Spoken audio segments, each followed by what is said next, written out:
Muli po ay magandang tanghali po sa inyong lahat, mga kapatid sa pananampalataya sa buong Pilipinas at sa buong mundo.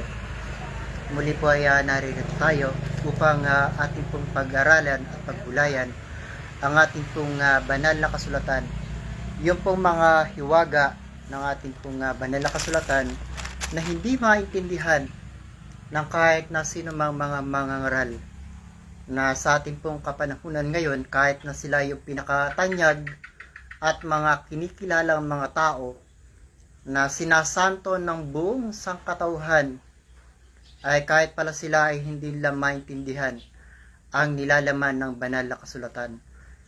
Ang ating pong pag-aaralan ngayon ay mula po sa aklat ng Mateo Kapitulo 27. Ito po ay isa rin po ito sa dapat maalaman ng mga Muslim, lalong-lalo na yung mga Muslim na hindi naniniwala sa ating Panginoong Jesucristo, na kanila lamang pinaniniwalaan ay si Propeta Moises. Makinig ang may pandinig para po maalaman ninyo ang ano ba ang nangyari sa bundok ng Sinai ng ang ating Panginoong Jesucristo. Si Propeta Moises at si Propeta Elias ay nagkita-kita sa isang mataas na bundok. Sa isang bundok po yun naganap. Mateo Kapitulo 17. At pagkaraan ng 6 na araw ay sinama ni Jesus si Pedro, si Santiago at si Juan na kapatid niya, at sila'y dinalang bukod sa isang mataas na bundok, at nagbagong anyo siya sa harap nila, at nagliwanag ang kanyang mukha na katulad ng araw, at pumuting tulad sa ilaw ang kanyang mga damit. Sino po yung tinutukoy dito? So ibig sabihin po pala, nung panahon na yaon ay nagkaroon po ng isang hiwaga ng ang ating Panginoong Jesucristo kasama si Juan, si Santiago, na mga alagad ng ating pong Panginoong Jesucristo, na siyang mga tunay na saksi. Nasaksihan po nila ang hiwaga ng pagbabagong anyo ng ating Panginoong Jesucristo. Tuloy po natin. At sumagot si Pedro. At nagbagong anyo siya sa harap nila, at nagliwanag ang kanyang mukha na katulad ng araw, at pumuting tulad sa ilaw ang kanyang mga damit. Anong klaseng hiwaga po ba ang naganap sa ating pong Panginoong Jesucristo? Ito po ba yung nagpalit siya ng damit? Yung damit pangkalangitan, kaya po nagliwanag yung kanyang yung kanyang pong damit at yung kanyang mukha.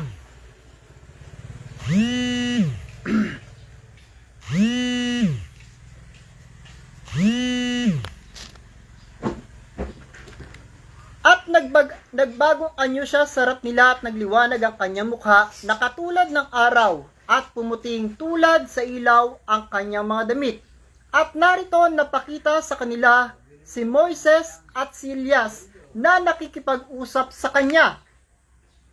So ito po yung sinasabi natin na ang pinapaniwalaan nyo lamang ay si Propeta Moises at si Propeta Elias. Dahil yung mga dalawang mga dakilang mga propeta na ito, sila yung mga nasa lumang tipan. At alam ko naman po na ang pinapaniwalaan nyo lamang ay yung kung ano yung mga nakatala sa lumang tipan. At hindi kayo naniniwala sa mga ginawa ng mga apostol at sa mga ebanghelyo ng ating Panginoong Jesucristo na matatagpuan nyo po sa bagong tipan. So, eto po yung katanungan. Bakit napakita ang ating Panginoong Jesucristo? Bakit napakita ang ating pong kagalang-galang na Propeta Moises at Propeta Elias sa ating Panginoong Jesucristo?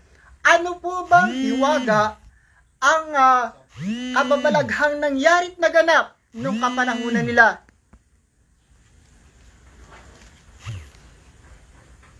At sumagot si Pedro at sinabi kay Jesus, Panginoon, mabuti sa atin ang tayo'y dumito. Kung ibig mo, ay gagawa ako rito ng 3 tabernakulo. Isa sa iyo at isa kay Moises at isa ang kay Elias. Samantalang nagsasalita pa siya, narito ang isang maningning na alapap ay lumimlim sa kanila at narito ang isang tinig na mula sa alapap na nagsasabi, ito ang sinisinta kong anak, siya kong pinalulugdan, siya ang inyong pakinggan. So kung mababasa nyo po dito, nung nagpakita si Propeta Elias, Propeta Moises sa ating Panginoon Jesucristo, ang nais po ng ating pong kagalang-galang na Apostol San Pedro ay gumawa ng 3 templo si kagalang-galang na Apostol San Pedro. Ito po yung ginawa ng Papa ng Roma at ng kung sino mang mataas sa pananampalatayang Judaismo at sa pananampalatayang Muslim. Gumawa po sila ngayon ng 3rd temple daw. Ang hindi po nila nalalaman dito, napakaliwanag po ang tinuran at tinukoy ng ating Panginoong Jesucristo na ang templo na tinutukoy po ng ating pong Panginoon, na ang templo nung kapanahunan na yaon, nung kapanahunan nila, ang tunay na templo ay ang ating Panginoong Jesucristo, na ang templo pala ay tao. Alam nyo po, dito nyo po malalaman na ang Papa pala ng Roma at yung mga namumuno ng iba't ibang matataas na yung mga namumuno ng reliyon na gumawa ng 3rd temple ay mga walang alam sa banal na kasulatan. Bobo kasi sila. Ayun po, sabi ng pastor, bobo raw po kayong lahat. Dahil wala raw po kayong kaalaman. Hindi ako may sabi yan na si Pablo Ayun, San Pablo daw. at saka si Solomon. So napakaliwanag po na ang sinabi po ni kagalang-galang na Apostol San Pablo na ang tunay palang templo na dapat yung sinasabing 3rd temple, tao po pala yan. Dahil nung kapanahunan ng ating Panginoon Jesucristo, itayo ninyo. Sige na po, basahin po natin. Juan, Kapitulo 2, talatang 19 hanggang 21. Sumagot si Jesus at sa kanila sinabi, igiba ninyo ang templong ito at aking itatayo sa 3 araw. Sinabi nga ng mga Hudyo, 46 na taon ang pagtatayo ng templong ito at itatayo mo sa 3 araw? Hindi po makapaniwala ang mga Hudyo noong kapanahunan niya. Bobo kasi sila. Ay na po, bobora po Hindi po kasi nila maunawaan at maintindihan ang mga sinasalita ng ating Panginoong Jesucristo. Ang hindi po pala nila alam, ang kinakausap nila doon sa katawan ng ating Panginoong Jesucristo ay nananahan ang ating dakilang Ama. At ang tinutukoy niya yan, yung templo ay siya ang kanyang katawan. Eto po, nasa 21 po yun. Datapwat sinalita niya tungkol sa templo ang kanyang katawan. Napakaliwanag po, pinatotohanan po yan ni kagalang-galang na Apostol San Pablo. Unang Korinto, Kasi 28 na templo na yan ay natayo na. eto po, bibigay ko lang po yung patotoo ni Apostol San Pablo. Hindi baga ninyo nalalaman, eto po, unang Korinto, Kapitulo 3, talatang 16 hanggang 17. Patotoo po ito tungkol sa templo, no? Hindi baga ninyo nalalaman na kayo'y templo ng Diyos? Napakaliwanag po, tao pong tinutukoy dito ni Apostol San Pablo na kayo'y templo ng Diyos. At ang Espiritu ng Diyos ay nananahan sa inyo. Kung gibain ng sino man ang templo ng Diyos, siya'y igigiba ng Diyos sapagkat ang templo ng Diyos ay banal na ang templong ito ay kayo. Napakalinaw po, malinaw pa po sa living water. Malinaw pa po sa Wilkins water. Ano yung pagkiba? alpustahin, hamakin, at hatulan na sila'y may demonyo.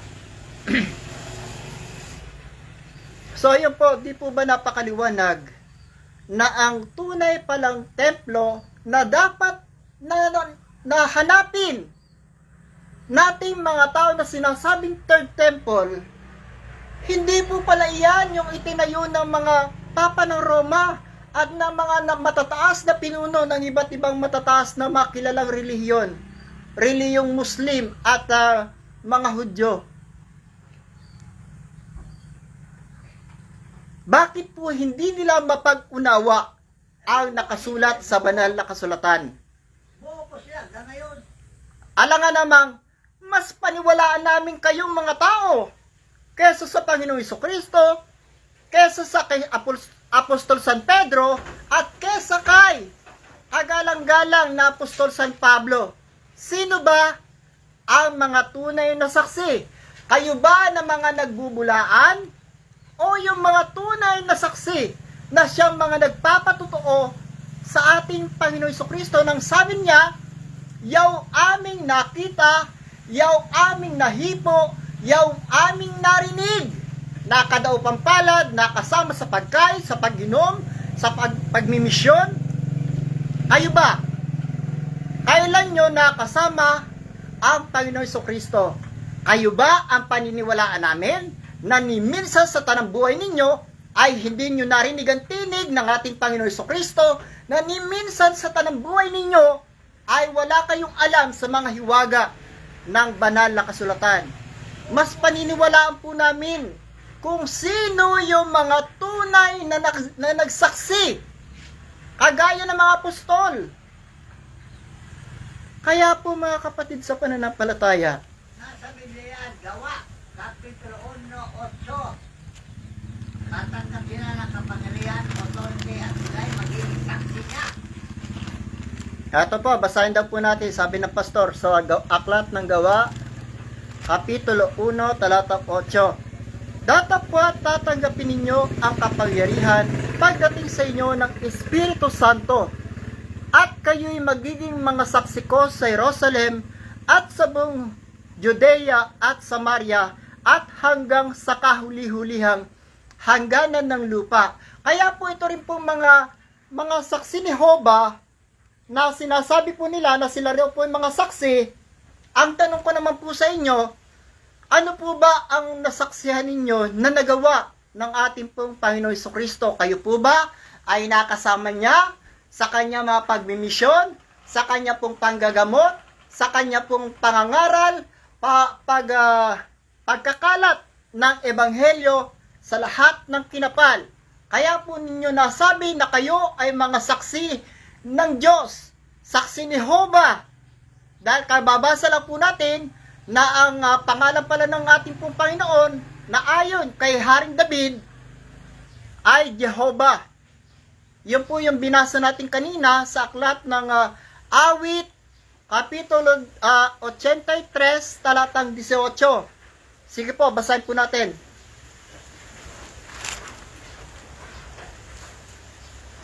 Alam nyo po mga kapatid sa pananampalataya, lahat po ng mga sinasaysay po namin dito at sinasalita, lahat po yan ay nakabatay po sa ating pong banal na kasulatan.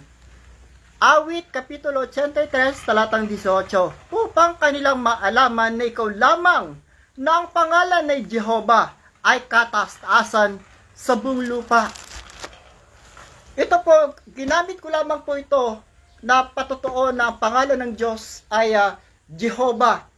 Hindi po sa akin galing yan. Yan po ay galing kay kagalang-galang na Haring David. Para lamang po sa kaalaman ng lahat ng mga taong nagtatanong. Tandaan niyo po mga kapatid ko sa pananampalataya, sinabi po ng ating pong dakilang Ama na huwag ninyong gagamitin ang pangalan ng Diyos sa walang kabuluhan. Mababasa niyo po yan sa kanyang mga utos. Sapagkat hindi aari ng ating Panginoon yung gumamit ng kanyang pangalan sa walang kabuluhan, sa pakikipagdebate, sa pakikipagmataasan. Kasi po, maraming mga tao na kapag alam nila yung pangalan ng Diyos, sige nga, kung talagang totoo kayo, sabihin mo nga kung ano yung pangalan ng Diyos. Marami po mga taong ganyan. Alam niyo po yung tawag sa inyo? Pilosopo. Marami na po akong nakilalang mga ganyan na parang naghahanap kayo ng tanda. Bakit kailangan yung tuksuhin yung tao? Sige nga, kung talagang totoo kayo, ano yung pangalan ng Diyos? Ano po ba masasabi nyo sa mga taong ganyan? Na kapag alam nila yung sagot, sige nga, ano yung pangalan ng Diyos? Parang ipinapantukso nila.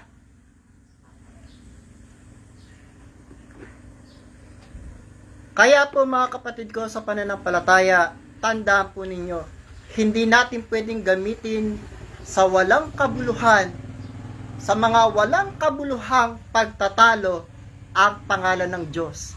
Magkakasala lamang po kayo.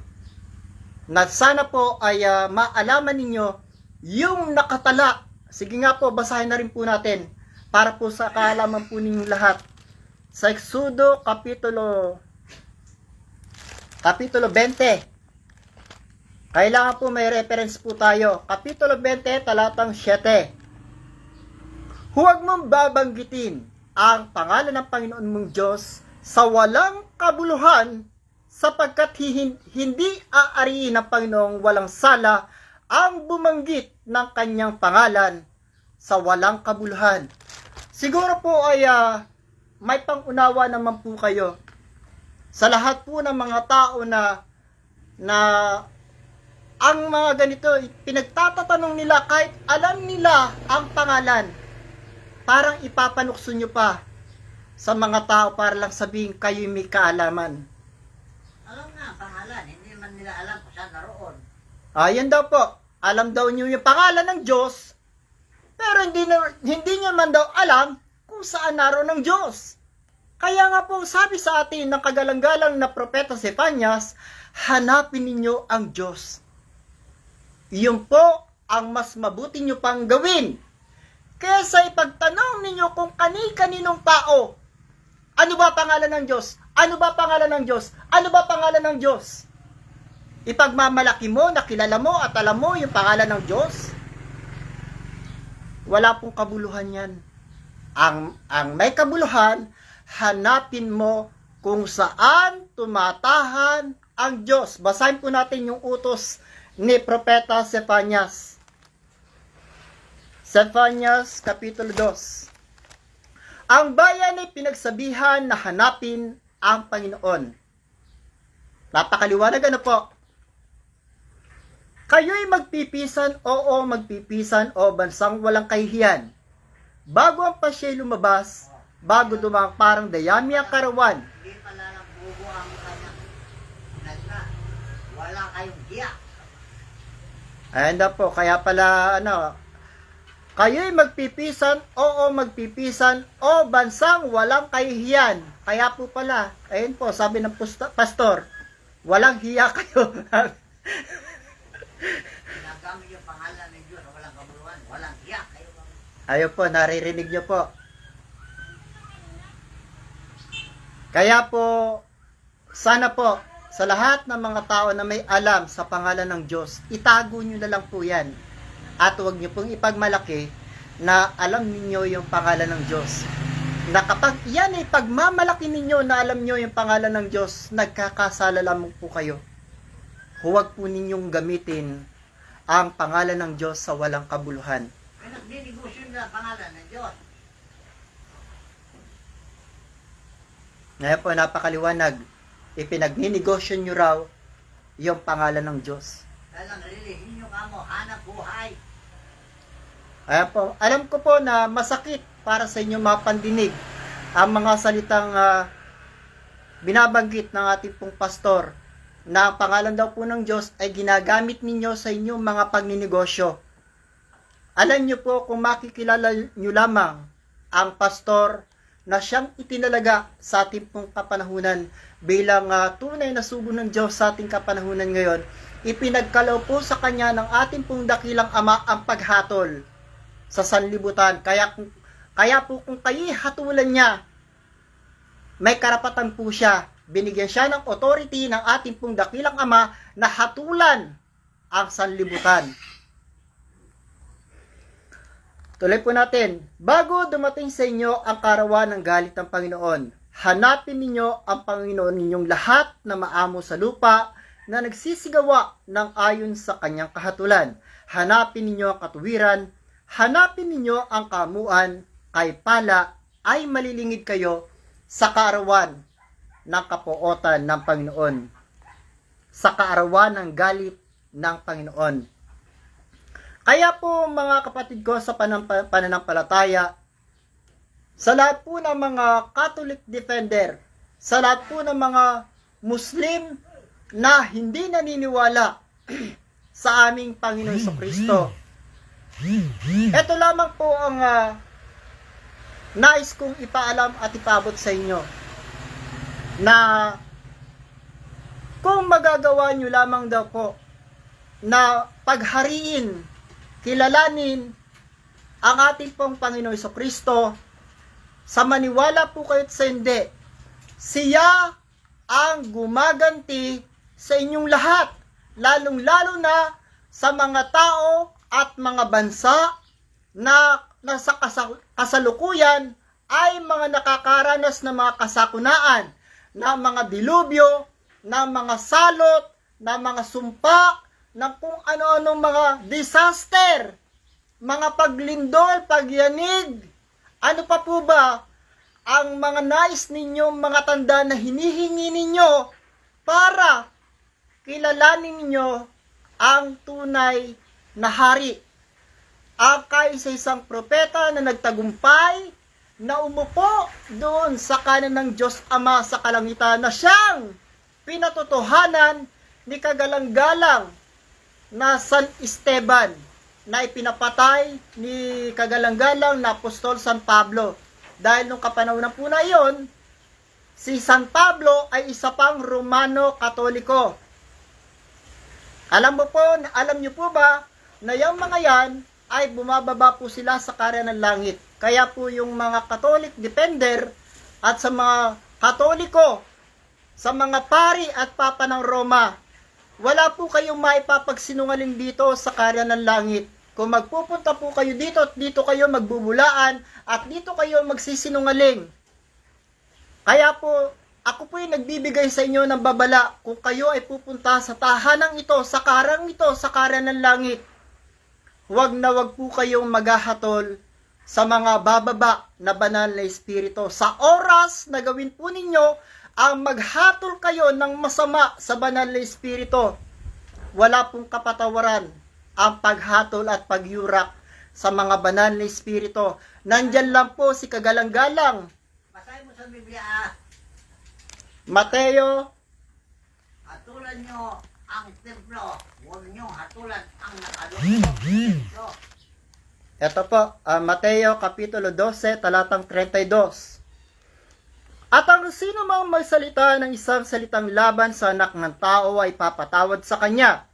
Datapwat ang sino mang magsalita laban sa Espiritu Santo ay hindi ipapatawad sa kanya. Kahit Kasi nakaluklok ang Espiritu Ama, hindi ba kay Jesus?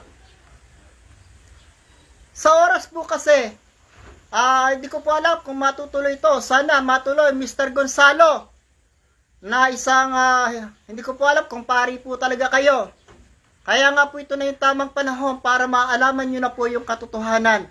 At sa lahat po ng mga Catholic defender na talagang solid at die hard sa paglaban nyo ng mga Katoliko, mga debotong Katoliko, pumunta po kayo dito.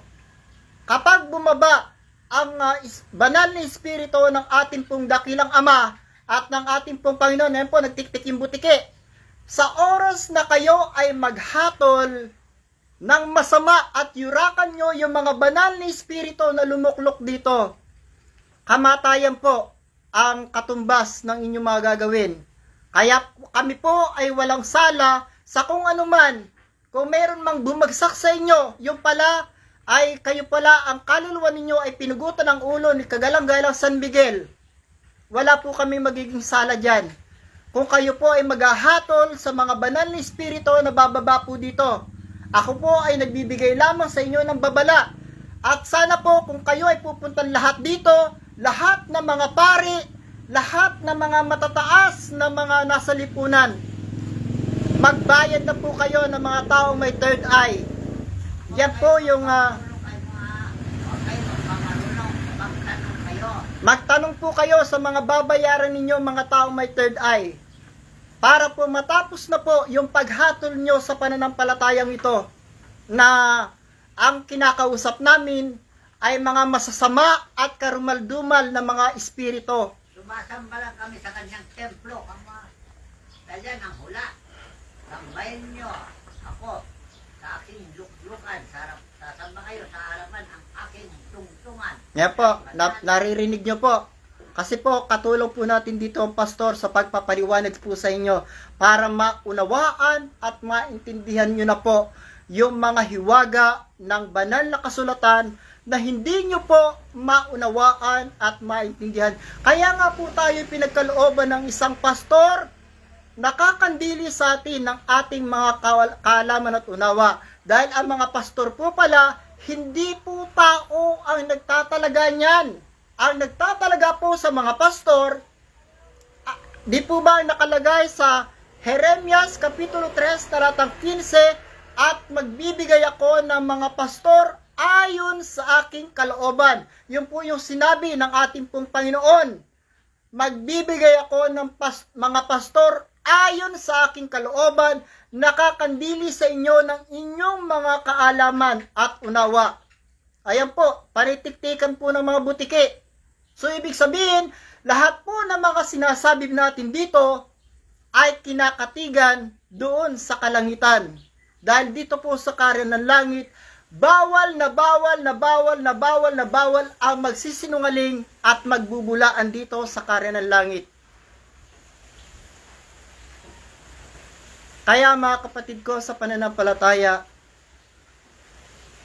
siguro po ay panahon na para hanapin ninyo kung saan nananahan ng Diyos. At sa lahat po ng mga paring Katoliko, sa lahat po ng mga Papa ng Roma, at sa lahat po ng mga Catholic Defender. Hindi lang Catholic Defender, yung missionary pulpol, ang dalawa. Siguro po ay panahon na para hanapin nyo kung saan talaga nananahan ng Diyos. Ito po yung hinamon ng pastor sa lahat ng mga relihiyon. Maging ikaw man ay Iglesia ni Cristo, ikaw man ay born again, ikaw man ay Mormon, ikaw man ay Romano Katoliko, lahat ng relihiyon sa buong mundo. Yung naghahayag ka mo sa Radyo Bandera. At yung pati kayo raw na mga nasa Radyo Bandera, lahat ng mga may mga relihiyon, magharap-harap na raw po kayo ng pastor at dalhin ninyo kung paano nyo pabababain ang magiging topic ng labanan natin. Tatapusin mo ng aking misyon. Nais na raw po tapusin ng pastor ang mga paghahanap ng mga tao, ng mga tunay na mananampalataya, kung sino baga talaga sa ating kapanahunan ngayon. Dalang misyon ko ay ipakilala ko ang Diyos. Yan ang sabi niya sa akin, ipakilala mo ko sa kanila. Araw wala na silang may dadalan pa sa kanilang kasalanan. Ayan po, naririnig nyo po yung tinig ng ating pong pastor na ang kanyang misyon ay ipakilala ang ating dakilang Ama sa lahat ng mga tao upang kung sakali na tayong lahat ng mga tao ay lipulin ng ating dakilang Ama ay wala na po tayong maidadahilan pa sa ating mga kasalanan. Ganon. Malapit na tayong iwanan kami, pastor. Matanda na siya nga mo. Mag-85 na siya. Siguro po naririnig nyo naman po yung tinig ng ating pong pastor na nalalaman po niya na siya po ay matanda na at alam po niya na siya hindi na magtatagal. Kaya po kailangan na raw maalaman ng buong sanglibutan at kailangan na raw po niyang magawa ang kanyang misyon na ang dakilang Ama at ang Panginoon ay kanyang maipakilala sa buong sanlibutan. Ito na po yung pinaka-ultimate spiritual battle na magaganap sa buong mundo. Lahat po ng mga may relihiyon, hinahamon na po kayong lahat ng ating pong pastor.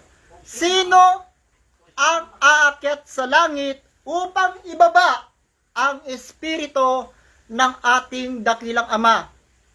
Ano po ba? Gusto nyong saan? Doon po ba tayo sa Malacanang? Pwede ba tayo sa Malacanang? Oo, maraming traitor dyan. Baka naghahanda sila ng pagpatay para hindi mahayag yung katuhanan. Alam niya, taksil kayo, amo.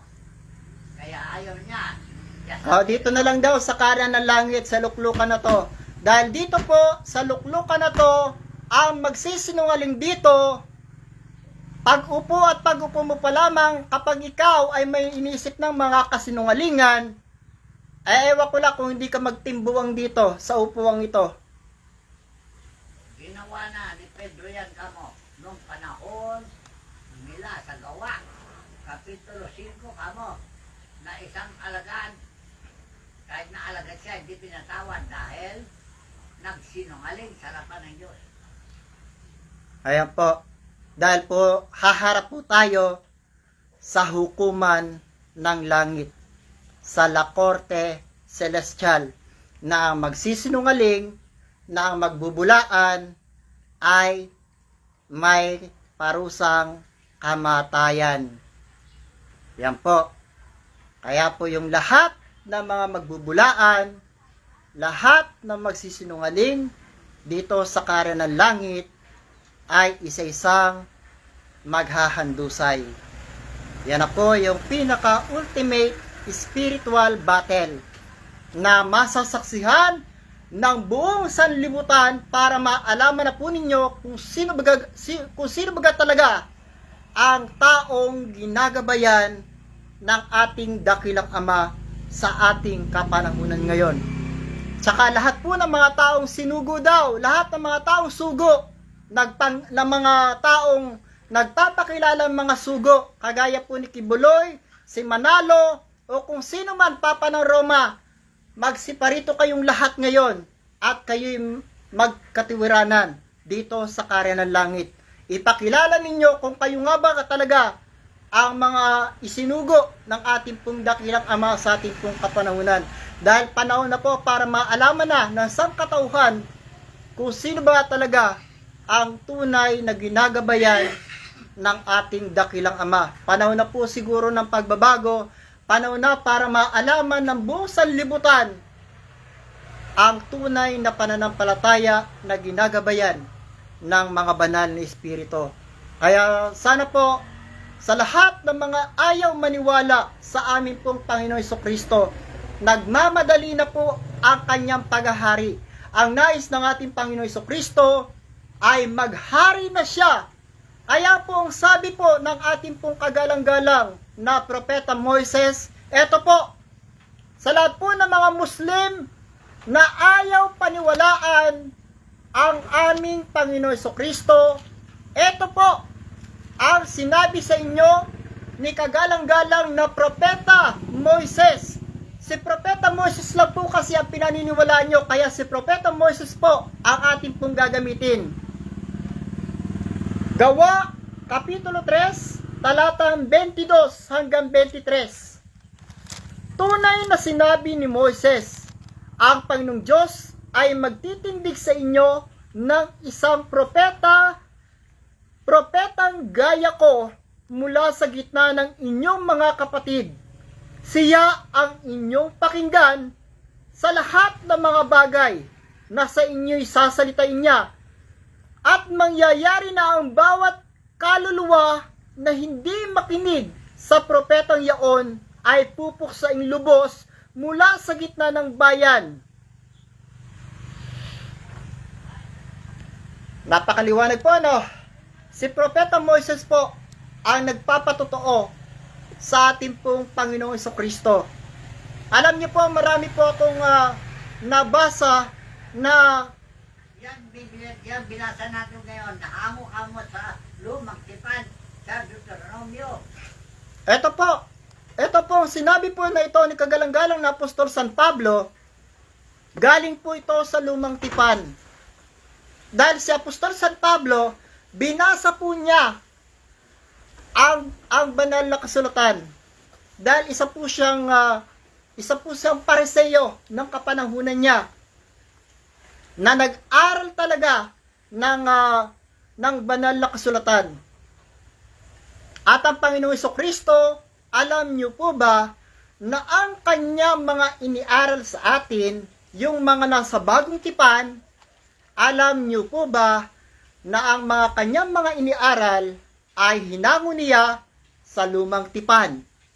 Hinango niya sa mga sulat, sa mga isinulat ng ating pong kagalang-galang na propeta Moises at sa lahat ng mga propeta na mga nangabanal, agaya ni propeta Isaias, Jeremias, propeta Daniel.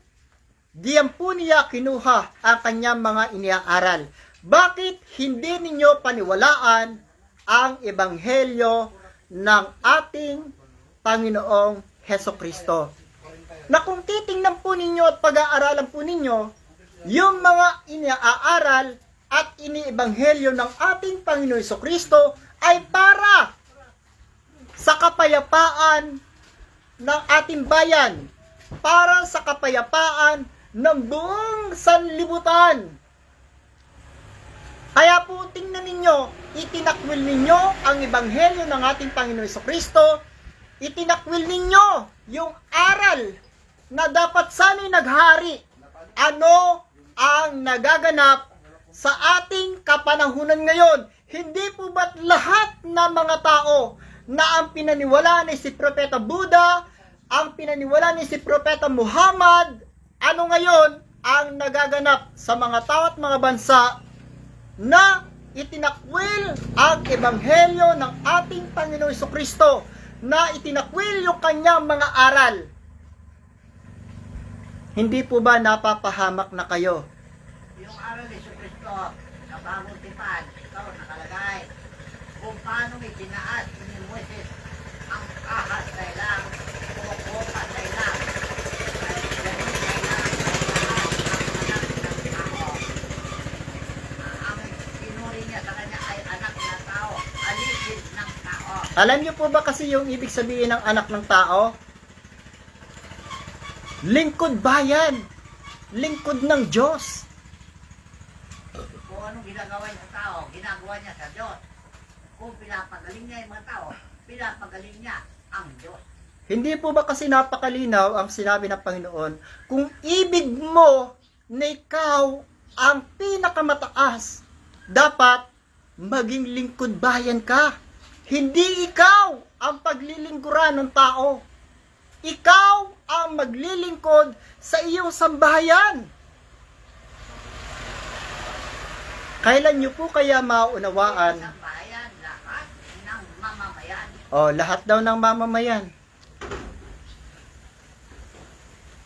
Kaya nga po mga kapatid sa pananampalataya, kung atin lamang pong paghahariin ang mga ebanghelyo, ang mga aral ng ating pong Panginoong Hesukristo, siguro po tama na yung pakikinig natin at pag-aaral natin ng mga naunang mga natutunan natin, na ang mga bunga na nakikita natin sa ating kapanahunan ngayon, na talagang sukdulan na ang kasamaan sa ating bayan, sukdulan na ang kasamaan ng buong sanlibutan. Binalot na po ng dilim ang buong sanlibutan. Dahil pinaghari nyo ang iba't ibang salit-saling sabi ng iba't ibang mga mangangaral na Sa ako ano ang simbolo ng dilim? Ang simbolo ng dilim ay Satanas. Demonyo. Ayan po, binalot na po tayo ng salimuot na dilim, ng ibig sabihin po ng kadiliman, ayun po yung mga kasamaan na daladala po ni Satanas. Na kung sakali lamang po, na kung babaguhin lamang po natin ang ang ating pong mga nakasanayan. Tama na po yung mga nakasanayan nating mga aral. Iwaksin na po natin yung lahat na mga kinilala nating mga propeta. Kung kikilalanin lamang po natin at ating pong paghahariin ang tunay na hari at siyang dapat na maghari sa buong sanlibutan, siguro naman po magiging payapa na ang ating bayan. Ano po ba ang itinuturo sa atin ng ating pong Panginoon Jesucristo? Pag-ibig at kapayapaan sa buong sanlibutan. Magkaroon pa ng kasaganaan. Walang hanggang pagkakaisa, walang hanggang kapayapaan, walang hanggang pag-ibig sa lahat ng mga tao. Hindi po ba napaka ganda? Kasaganaan ka, mga lahat na pangako ng Diyos. Ayan po, sinasabi po ng pastor, kung tayo lamang po ay magmamasunurin sa ating pong Panginoon at sa ating pong dakilang Ama, tayo ay magsisikain ng butil ng lupain dahil ang mga kasaganaan ng dagat, kasaganaan ng lupa ay pagkakaloob ng ating pong dakilang Ama. Dahil kung paniniwalaan nyo ang ating Panginoong Jesucristo na siyang sinugo, ang pinaniwalaan nyo ay ang nagsugo. Kung pinaniwalaan nyo ang ating Panginoong Jesucristo, ang pinaniwalaan nyo ay ang ating dakilang Ama. Dahil sila, ako, at ang Ama ay iisa. Sinabi niya sa Biblia, ang tumatanggap sa akin ay tumatanggap sa nagsugo sa akin. Ayan po, maliwanag po yung sinabi po ng pastor. Ang tumatanggap sa Panginoong Jesucristo ay tumatanggap sa ating pong dakilang Ama. Ano ba kasi yung patotoo ng ating pong Panginoon na siya lamang ang dapat nating pakinggan? Pinaniwalaan po ba natin yung inihayag ng ating pong dakilang Ama na ilang beses po ba nirecognize ng ating dakilang Ama ang ating pong Panginoong Jesucristo na hindi ninyo pinaniwalaan at hindi ninyo pinakinggan? Yung mga propeta na inyong mga kinilala, sinong ama ang nag-recognize sa kanila? Di po ba wala? Tanging ang kaisa-isang propeta lamang na pinakadakila doon sa kalangitan. Walang iba kundi yung ating Panginoong Jesucristo na siyang nagtagumpay doon na umupo sa luklukan sa kanan ng Diyos ng ating Ama. Siya lamang ang pinakadakila doon sa kalangitan. Ilang propeta po ba ang nagpatotoo sa ating pong Panginoong Jesucristo? Una, si Propeta Juan Bautista. Pangalawa, sino ang nagpatotoo sa kanya? Si San Esteban. Pangatlo, sino pa nagpatotoo sa kanya? Si Propeta Juan Evangelista, ang kanyang kaluluwa ay umakyat sa kalangitan. Kung babasahin nyo yung aklat ng Apokalipsis, kaya nga po inutos sa atin ng ating Panginoon, sa leksikin ninyo ang kasulatan. Lahat po ng mga tao na may mga banal na kasulatan o Biblia sa inyong mga tahanan, maawa po kayo sa mga Biblia ninyo na mga inaamag na. Ang sabi po at utos po sa inyo ni Propeta Josue, saliksikin nyo po yung kasulatan at magbulay-bulay po kayo dahil yung po mga pag-aaralan nyo sa banal na kasulatan, yan po yung mga kayamanan na inyo pong yung mga karunungan na matututunan nyo po sa banal na kasulatan, yan po yung mga kayamanan na magagamit natin sa kalangitan, na siyang mga kayamanan na ating pong maiipon doon sa kalangitan. Dahil ang sabi ng ating pong Panginoon Jesucristo, huwag kang mag-ipon ka ng kayamanan doon sa langit.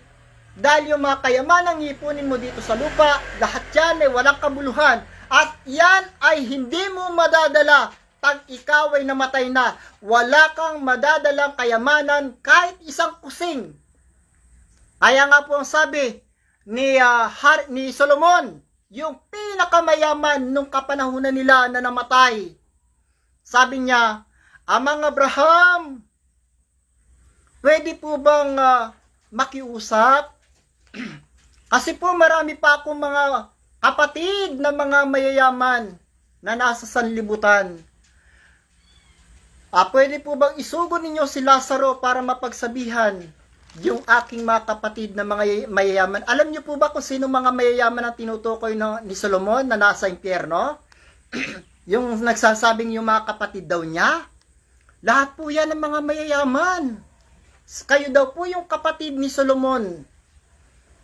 Na kung hindi po kayo magtutulong sa inyong mga kababayan, sa mga may hirap na tao, aanhin nyo po ba yung kayamanan nyo sa inyong pagkamatay? Wala po kayong madadala. Kaya habang kayo po ay may buhay pa, itulong nyo po yan sa mga taong nangangailangan. Baka makagawa pa kayo ng mga kabutihan at maging daan yan na kayo ay maligtas sa pamamagitan ng inyong mga kayamanan niyan na ginamit ninyo sa pagtulong sa inyong kapwa. Tingnan niyo po si Apostol San Pablo.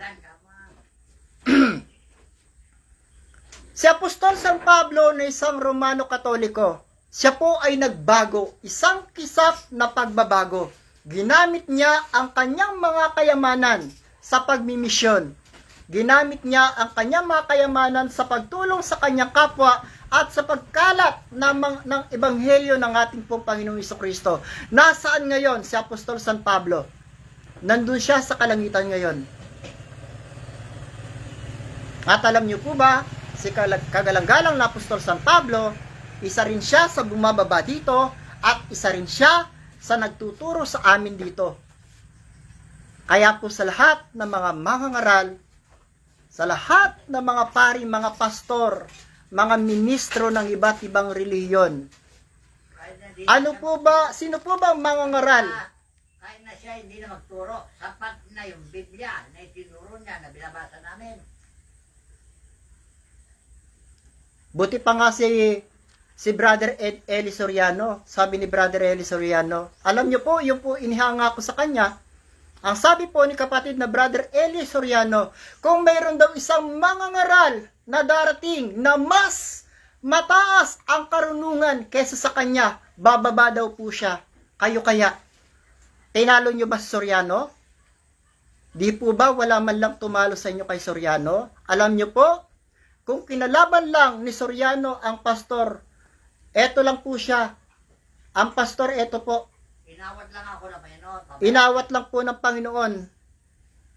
Eto po si Soriano, eto po ang pastor. Sa Bulacan, susugurin ko sana, pero inawat ako ng Panginoon.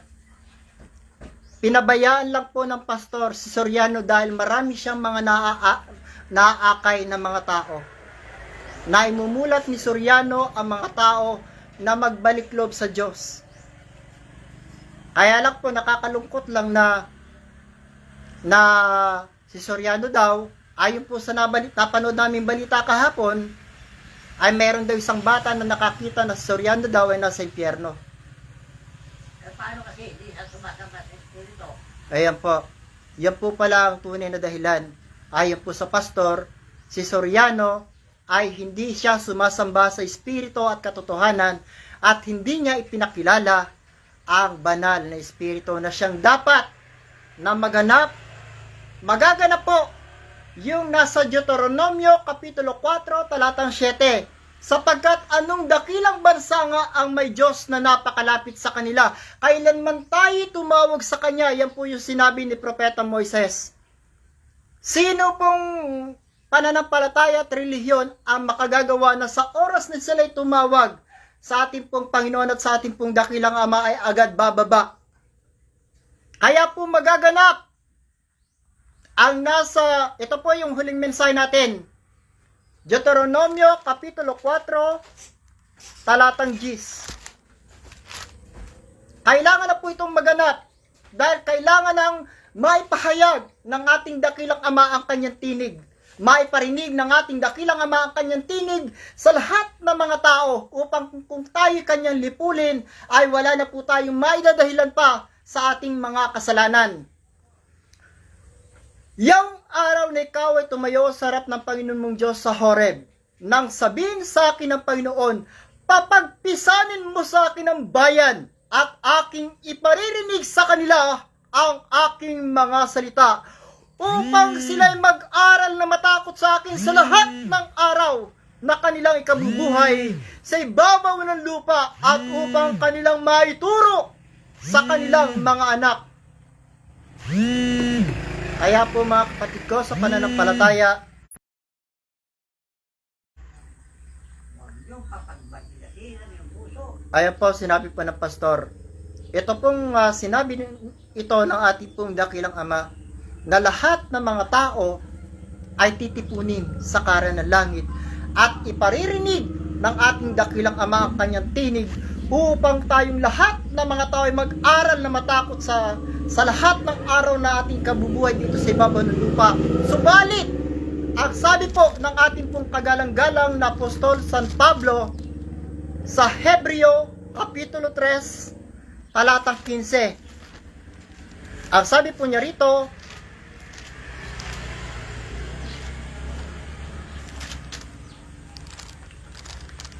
samantalang sinasabi, ngayon kung marinig ninyo ang kanyang tinig, huwag ninyong papagmatigasin ang inyong mga puso na gaya ng sa pamumungkahi. Ano po ba yung sinasabing pamumungkahi? Mga amo na away. Ayan. Ayan po yung mga, marami po yung pwedeng mangyari na kung sakali po na bumaba ang ating pang Panginoon o yung ating pong dakilang Ama, kung kayo magmumungkay, mamimiloso po o magsasalita ng masama sa kanyang propetang gagamitin. Alam nyo po, sinabi na po ng ating pong Panginoon, wala pong kapatawaran ang paghamak, pagyurak sa mga bumabang banal na espiritu dahil kamatayan po ang katumbas ng pagyurak sa kanilang mga dakila at mga makapangyarihang pangalan. Sana po mga kapatid ko sa pananampalataya, panahon na po ng pagbabago. Panahon na po para maalaman ng sangkatauhan ang tunay na pananampalataya. Panahon na para maalaman ng buong sanlibutan ang pananampalataya na ginagabayan ng mga banal na espiritu at para makilala na rin ng sangkatauhan sa buong Pilipinas at sa buong mundo kung sino baga yung taong ginagamit ng ating pong dakilang Ama sa ating pong kapanahunan ngayon. Panahon na po ng pagbabago, panahon na para tayong lahat ng mga tao ay magbalik loob sa ating pong dakilang Ama dahil ang nais po ng ating Panginoon at ng ating dakilang Ama ay walang hanggang kapayapaan, pagkakaisa, pag-ibig sa buong sanlibutan, pagkakaisa at ang nais po niya na ang lahat ng kanyang mga anak ay nagkakaisa, na siya ay pinupuri, dinadakila at niluluwalhati sa lahat ng araw ng ating buhay dito sa sanlibutan. Kaya po mga kapatid ko sa pananampalataya, ang lahat po ng kapurihan, kapangyarihan, karangalan ay ating itinataas sa ating pong dakilang Ama. Hindi po sa amin o kay Pastor Man. Itinataas po natin ng lahat ng kapurihan, karangalan sa ating pong dakilang Ama. Siya lamang ang ating paglilingkuran, siya lamang ang ating dadakilain, pupurihin, sasambahin sa lahat ng araw ng ating buhay. Siya nawa. Maraming salamat po sa inyo lahat. Papuri, pasasalamat, paggalang at pagsamba. Hosana, Hosana sa kaitaasan, mula noon at magpakilanman. Siya nawa.